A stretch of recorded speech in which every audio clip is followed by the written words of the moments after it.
ये माया नगरी मुंबई है, हमारे देश की आर्थिक राजधानी मुंबई। देश की नामी गिरामी कंपनियों का हेड ऑफिस यही है। देश के अधिकतर धन कुबेर इसी शहर के निवासी हैं। बॉलीवुड की फिल्मों का इंद्रधनुष भी इसी शहर में बनता है।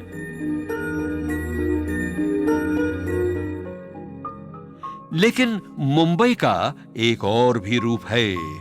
ये पहाड़ जो आप देख रहे हैं ना, ये टूरिस्टों को लुभाने वाले कुदरती पहाड़ नहीं हैं। ये मुंबई के कचरे के पहाड़ हैं।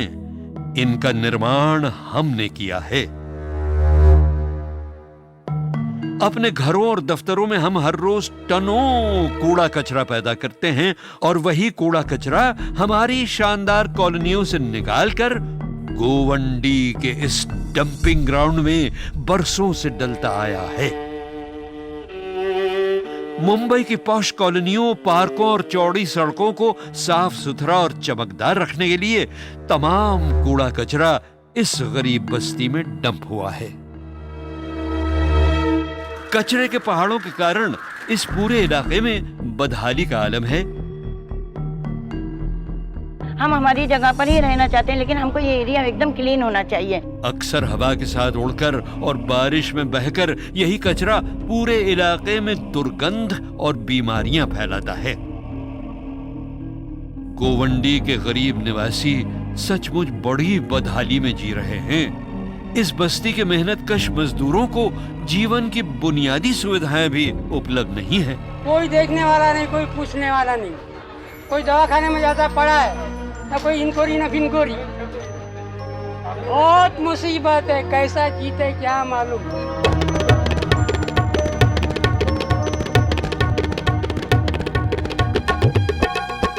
यहाँ पे इतनी समस्या है, गंदगी है। ये रोड में गए 5 साल से लगातार बीएमसी को बोल रही हूँ कि रोड बना के दीजिए। यहाँ पे लोग डेली कितने सैकड़ों लोग यहाँ से ट्रैवल करते हैं, बच्चे स्कूल जाते हैं इस रोड से। रहने के लिए ढंग का मकान नहीं, पीने के लिए साफ पानी नहीं। ये गंदा पानी आता है पीने का। अगर आप सुबह देखेंगे पानी, नल को पानी, तो पानी का कलर अलग अलग होता है। कोई हरा होता है, पीला होता है, ऐसा वैसे ही लोग पानी भरते और पीते। यहाँ तक कि सांस लेने के लिए शुद्ध हवा भी नहीं है।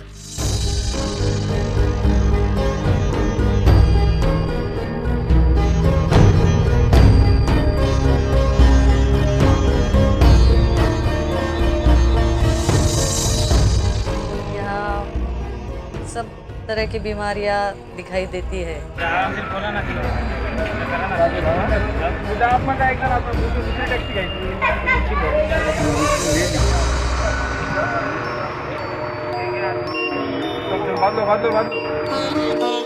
यहाँ की गरीब आबादी रोजी रोटी की तलाश में मुंबई आई है। इनके गांव में रोजगार के साधन नहीं है, बच्चों का भविष्य सुरक्षित नहीं है। इस महानगर ने इन्हें रोजी रोटी तो दी है, लेकिन सुख सुविधा के तमाम साधन इनसे कोसों दूर है। कितना खतरनाक हो सकता है अगर कोई गिरा तो। टूटे फूटे झोपड़ों में रहने वाले इन लोगों का पूरा माहौल बेहद प्रदूषित है, गंदा है। हम सब दिन भर जो कचरा पैदा करते हैं, यही कचरा गोवंडी जैसी दूर दराज की बस्ती में गरीब लोगों के लिए नरक जैसे हालात पैदा करता है।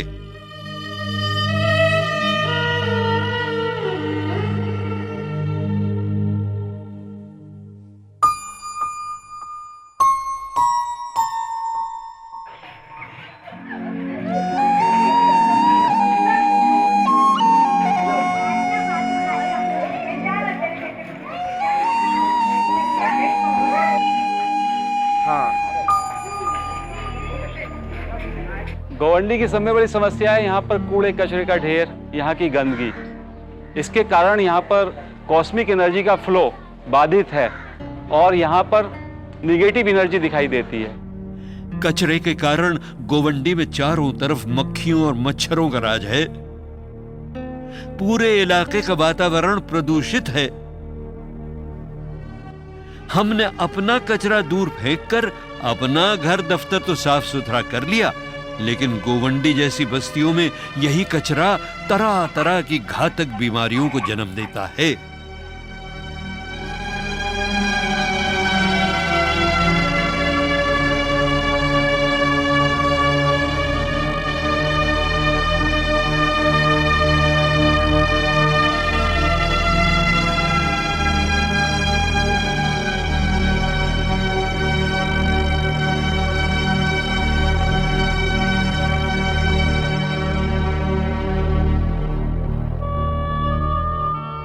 इस बस्ती के घर घर में मलेरिया, टीबी और ब्रोंकाइटिस जैसे कई घातक रोगों के मरीज हैं।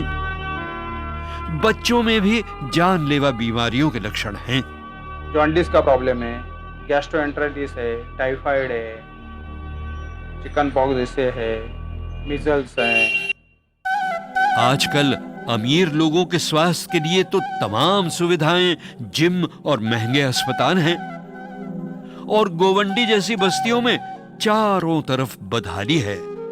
बच्चों के लिए पौष्टिक आहार नहीं है, शिक्षा की उचित व्यवस्था नहीं है।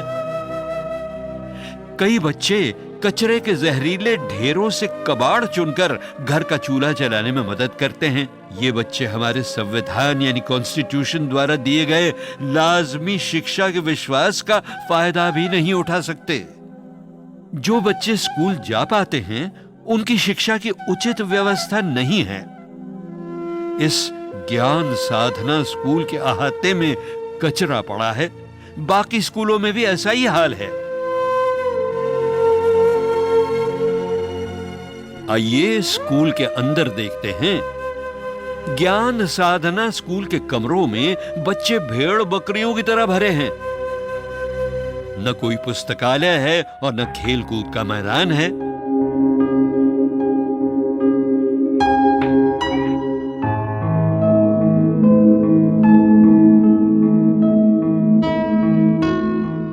आइए स्कूल के प्रिंसिपल से जानते हैं बस्ती की बदहाली के बारे में। स्कूल के एक तरफ गंदा नाला है, दूसरी तरफ कचरे का ढेर है, फिर भी हमारे स्कूल के बच्चे मन लगाकर पढ़ते हैं। करीब 20% बच्चों को टीबी है। इस बस्ती के गरीब मेहनतकश मजदूर परिवारों के पास न साधन हैं और न ही सरकारी विभागों को अपनी स्थिति से परिचित कराने का समय और उचित जानकारी।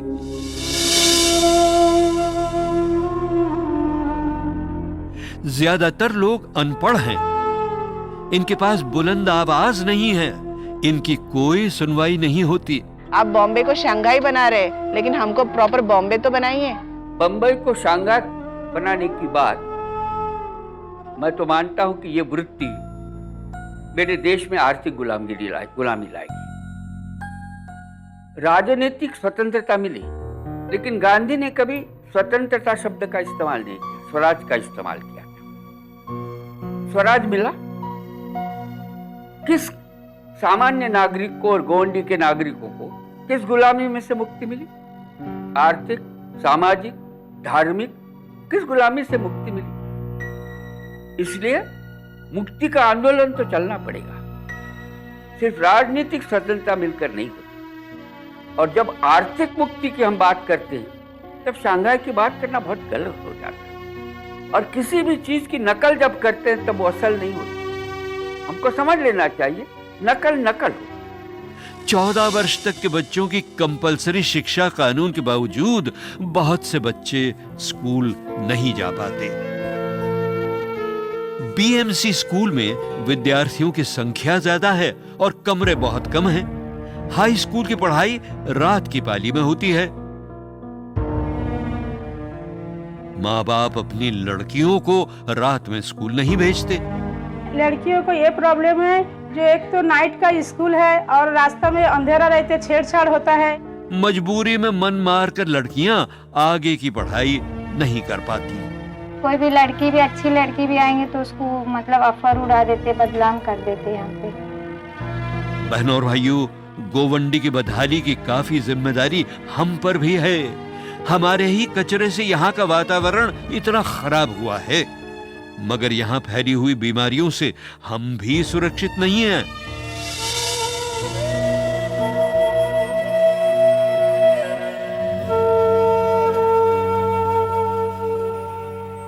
इन बस्तियों के निवासियों से हमारा हर रोज संपर्क होता है। यहाँ के टैक्सी ड्राइवर, घरेलू काम करने वाले लोग हमारे पास आते ही रहते हैं। तो भाई गोवंडी के निवासियों को भी तो महानगर की सुविधाएं मिलनी चाहिए। इन्हें भी स्वच्छ हवा और साफ पानी मिलना चाहिए।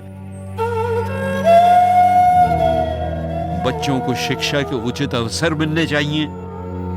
हमारी कोशिश यही है कि हम गोवंडी के बच्चों को अच्छी से अच्छी शिक्षा दे सके, जैसे आम बच्चे प्राइवेट स्कूल्स में पाते हैं। उन्हें आईटी एजुकेशन दे सके, उन्हें इंग्लिश स्पीकिंग के स्किल्स दे सके। इसीलिए हमने यहाँ पे कंप्यूटर सेंटर सेटअप किया है, हमने यहाँ पे लाइब्रेरी सेटअप की है, और हमारी आशा यही है कि यहाँ के बच्चे इन सुविधाओं को पूरी तरह से यूज़ करें। हम यही भी चाहते हैं कि यहाँ के बच्चों की हेल्थ इंप्रूव होए, और इसीलिए हम रेगुलरली मेडिकल कैंप यहाँ पे कर रहे हैं। महानगर पालिका को भी इस इलाके पर विशेष ध्यान देना चाहिए। कुछ स्वयंसेवी संस्थाओं ने गोवंडी की झुग्गी बस्तियों और यहाँ के निवासियों का जीवन स्तर उठाने की पवित्र कोशिश की है। धर्म भारती मिशन में हम लोग भारतीय धर्म की बात करते हैं। भारतीय धर्म की रिस्पॉन्सिबल सिटीजनशिप, कि हर भारतीय नागरिक को जो भी उसके चारों तरफ परेशानी है, उसके भाई बहनों को परेशानी है, उसके बारे में कुछ करना चाहिए। और खोलने के बाद भी वो लोग साफ नहीं कर रहे, हम लोग खुद कर रहे हैं वो गटर साफ। हमको देख के तो हमको लगता है कि हम पता नहीं कौन से कीचड़ में रह रहे, गंदगी में रह रहे। और इसका केवल एक ही सॉल्यूशन है कि हम यहाँ पर सरकार, गैर सरकारी संस्थाएं और हम सब मिलकर यहाँ की सफाई करें। सामाजिक उद्यान के कामों में जुटी हुई संस्था धर्म भारती मिशन ने इस बस्ती के 3 स्कूलों के बच्चों को पौष्टिक भोजन उपलब्ध कराने की शुरुआत की है। बच्चों की शिक्षा का स्तर सुधारने के लिए कंप्यूटर की शिक्षा भी दी जा रही है। लोगों के सहयोग से इस संस्था ने शौचालय बनवाकर इलाके की सफाई पर भी काफी काम किया है। संस्था आरटीआई के माध्यम से भी यहाँ के निवासियों में जागृति पैदा कर रही है। आशा है ये कोशिशें जल्द सफल होना शुरू हो जाएं, नहीं तो गोवंडी बस्ती मुंबई महानगर के माथे पर एक अमिट कलंक बनकर रह जाएगी।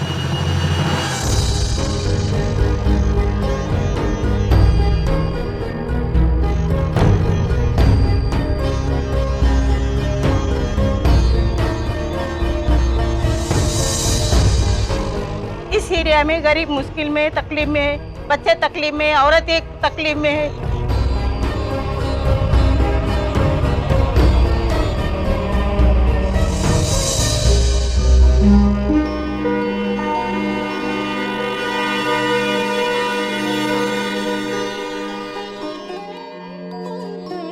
तो क्या हम लोगों को मच्छर काट रहा है, इतनी मच्छर की बच्चों लोग बीमार हो गए। देखिए, इस कचरे की जिम्मेदारी हम लोगों के ऊपर ही है। हम ही लोगों ने इस कचरे को पैदा किया है और ये कचरा यहाँ डंप कर दिया। तो 2 चीज़ें मैं ज़रूर सब लोगों से अनुरोध करना चाहूँगा, पूरी बम्बई वालों से, कि एक तो अपने घरों में, दफ्तरों में कम कचरा पैदा करें, और दूसरा, जिस कचरे ने यहाँ पे समस्याएं पैदा की हैं, इन समस्याओं से निजात दिलाने के लिए गोवंडी के लोगों की मदद करें, यहाँ के बच्चों की मदद करें। गांधी जी ने कहा है कि जब भी कोई फैसला लेने में कुछ संकोच हो तो हमें वो फैसला लेना चाहिए जो गरीब लोगों के हित में हो। क्या गोवंडी में कूड़े के ढेर लगाना किसी भी नजरिए से यहाँ के गरीब निवासियों के हित में है? धर्म भारती मिशन जी जान से अपने काम में जुटा हुआ है, लेकिन इसके साधन सीमित हैं। यहाँ की समस्याओं को देखते हुए इसे भी आटे में नमक ही कहा जाएगा। इस काम को काफी बड़े पैमाने पर सरकारी और गैर सरकारी संस्थाओं की मदद से तेजी से आगे बढ़ाने की जरूरत है। कुछ संस्थाओं और जाने पहचाने नागरिकों ने धर्म भारती मिशन के साथ जुड़कर गोवंडी के चौतरफा विकास की योजना बनाई है और उसे नाम दिया है गोवंडी कायाकल्प परियोजना। इस योजना का मकसद है गोवंडी को गंदगी और बीमारी से मुक्त करना, बस्ती के बच्चों को तालीम देकर यहाँ का विकास करना। मेरा नाम दामिनी है, मैं टीचर बनना चाहती हूँ। मुझे डॉक्टर बनना है और बस्ती के लोगों का इलाज करना है। मैं इंजीनियर बनना चाहता हूँ। मैं आईपीएस ऑफिसर बनना चाहता हूँ। मैं पायलट बनना चाहता हूँ। मैं एक डांसर बनना चाहता हूँ। मैं एक्टर बनना चाहता हूँ। गोवंडी का कायाकल्प एक चुनौती है। इस योजना की सफलता के लिए मुंबई महानगर पालिका के साथ साथ सभी मुंबई वासियों की मदद की जरूरत है। आप सबके सहयोग से ही ये काम संभव हो सकता है। वो बंबई की वृत्ति, वो महाराष्ट्र की वृत्ति अगर चली जाएगी तो फिर गोवंडी आप पनपेंगे। एक गोवंडी में काम करेंगे, वहां का कचरा डालना बंद करेगा तो दूसरी जगह आप कचरा लेके डालेंगे, दूसरी गोवंडी तैयार करेंगे। इसलिए दुहेरी तरीके से इसको सोचिए कि दूसरी गोवंडी निर्माण नहीं होगी, इसका विचार कीजिए, इसके लिए काम कीजिए और इस गोवंडी को भी इंसानियत से जीने के लिए सारी व्यवस्था हो सके, इस भूमिका से अपनेपन से इनके साथ काम कीजिए। ये करने की सद्बुद्धि भगवान आपको लोगों को दे, ऐसे भगवान से धर्माधिकारी के नाते प्रार्थना करता हूँ। आपको नमस्कार। शायर राकेश पालीवाल का शेर है, हमने जलाई है मशाल रब के नाम पर, हमने जलाई है मशाल रब के नाम पर, राकेश होगी रोशनी हर एक मकाम पर। तो बहनों और भाइयों, आइए आप भी आगे बढ़िए और इस पवित्र काम में धर्म भारती मिशन के सहयोगी बनिए। गोवंडी वासियों की मदद कीजिए और संकल्प लीजिए कि हम कम से कम कचरा पैदा करेंगे, भविष्य में कहीं दूसरी गोवंडी नहीं बनाएंगे। जय हिंद।